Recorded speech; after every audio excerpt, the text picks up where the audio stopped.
ఇంత దౌర్జన్యంగా జరుగుతూ ఉన్నారు. వంశీ అని ఇప్పటికి నెలన్నర అయిపోయింది. ఒక కేసులో బెయిల్ వస్తుంది, బెయిల్ వచ్చిన వెంటనే ఇంకొక కేసు, మళ్ళీ ఆ కేసులో బెయిల్ వస్తుంది, బెయిల్ వచ్చిన వెంటనే మళ్ళీ ఇంకొక కేసు. ఇప్పటికి 11 కేసులు. ఒక కేసు అయిపోయినాక ఒక కేసు, ఒక కేసు అయిపోయినాక ఒక కేసు. 2 నెలలు దాదాపుగా వంశీ ఈరోజు జైల్లోనే కనపడతా ఉన్నాడు.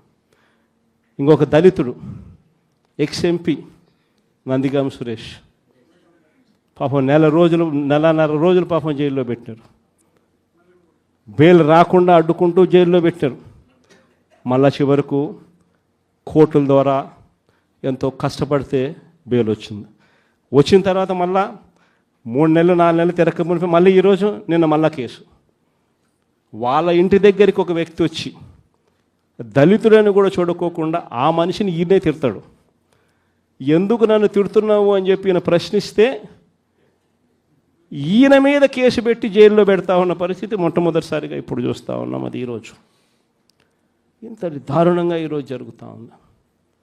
ఇలాంటి పాలన చూసిన తర్వాత చెప్తా ఉన్నా, ఆ బాధలో నుంచి చెప్తా ఉన్నా, ఏదైతే మీరు ఎత్తుతూ ఉన్నారో తప్పుడు సాంప్రదాయాన్ని నాటుతూ ఉన్నారు, తప్పుడు సాంప్రదాయాన్ని మీరు చాటుతూ ఉన్నారు. ఈ సాంప్రదాయం ఒక వృక్షం అవుతుంది. మీరు ఏదైతే ఇచ్చారో అది 2 ఇంతలు వెనక్కి తిరిగి మిమ్మల్ని తన్నే పరిస్థితిలోకి ఈ వ్యవస్థ తయారవుతుంది.